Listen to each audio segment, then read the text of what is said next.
When I lay on the basement floor making that call, my fingertips were shaking the entire time. The concrete was so cold it felt like it was seeping outward through my bones. My cheek was pressed against the floor, and I could hear how ragged my breathing sounded. The phone screen was painfully bright. I had already called more than 20 times. My fingerprints were starting to ache from pressing so hard before it finally connected. When I opened my mouth, my throat hurt like something was wedged inside it. I said, "Mom, I hurt." I said I would behave. I said I would. I said I would never make them angry again. I said, "Please take me away." I even started counting my breaths because I was afraid she would hang up. It was so quiet on her end that I thought the call had dropped. It felt like I was the only person left in the world still speaking. Then she said she was not coming back. She said she did not want me. I did not cry then. I just understood something all at once. It was never that I had not been good enough or obedient enough. They had never planned to want me from the very beginning. I was 9 years old. My name was Ava Reed. I had always known. I just had not been brave enough before to admit it to myself. Ever since I was 3, I had been waiting for people to leave. I waited for the sound of my mother's suitcase rolling out the door.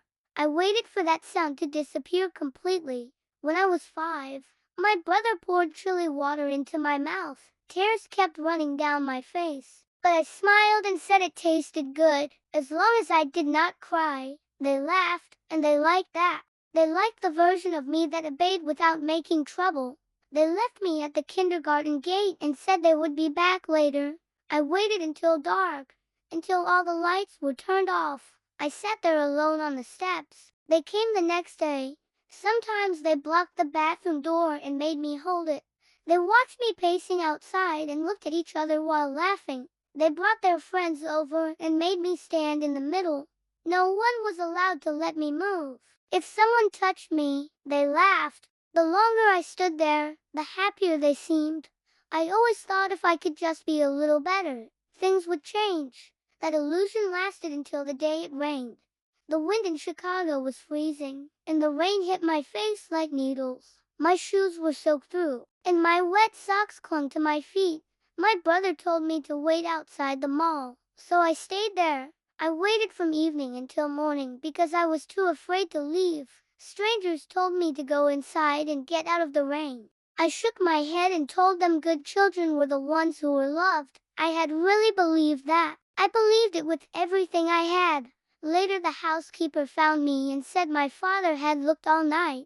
But when I got home, they were laughing. They said they knew I would still be waiting there. They said I was stupid. They asked who told me not to leave. I stood in the doorway and did not go inside. I knew that once I stepped in, they would laugh at me again. The first thing my father said when he came downstairs was asking why I wandered off. I lowered my head and said I had gotten lost. He believed them, not me, and told me to hold out my hands. The ruler cracked hard when it struck. My hands swelled almost immediately. I did not pull away. I told myself that if I endured it, maybe it would not get worse. He made me say I understood. I cried and said I understood. Only then did he stop. That day I ate only one piece of bread. I ate it fast because I never knew when the next meal would come. My third brother handed me a glass of water. I was truly thirsty. I drank it in one swallow, and my throat caught fire. I started choking so badly I could not even speak. They laughed while I rolled on the floor. I tried to get water, but they blocked me from reaching it. I crawled into the kitchen and drank straight from the faucet. They said I looked like a frog. I threw up on the carpet and got scolded for that too. They said I was disgusting, just like my mother. That night I developed a fever. I went to my father, but he said I never learned my lesson. He put me back in bed and walked away. I never even finished my sentence because I already knew it would change nothing. The next day at school, my stomach hurt badly, and I needed the bathroom. My brother blocked the door. In the end, I could not hold it. My pants got wet, and everyone laughed. Some of them took pictures. Some copied the way I walked. A teacher helped me change clothes and said it was okay. But I knew it was not okay. I knew it was the kind of thing that stays with you forever. After school the driver came, but they would not let me get in. They said I was filthy and would make the car smell, so I walked home. It was dark by the time I got there. My feet hurt the entire way. When I got home, a girl was sitting in the living room crying. They said I had stolen something from her. It was something my mother had left behind for me. I said I had not stolen anything, but no one believed me. My father slapped me and said I was still lying. He bought her something more expensive to replace it, but he never gave me even one explanation. That night I had a fever again. I stood on the stairs and watched him carry that girl to the hospital. She was crying in his arms, and he was comforting her softly. I told him I was hurting too. My voice was very small. He did not even look at me. He said I was pretending and told me if I was going to die, I should die somewhere far away. That sentence lodged inside my head like a nail. I did not cry then either. I only remembered it, because that was when I finally understood the rule. There was only one rule in that house. I did not matter. If I wanted to survive there, I had to learn not to speak, not to ask for help, not to make anyone think I was a burden. So when they locked me in the basement, and when I finally got that call to go through, I already knew what the answer would be. But I still asked. I still said the words out loud, because I wanted to be certain one last time. And she said she did not want me either. After that, I did not beg again. I set the phone on the floor and watched the screen go dark.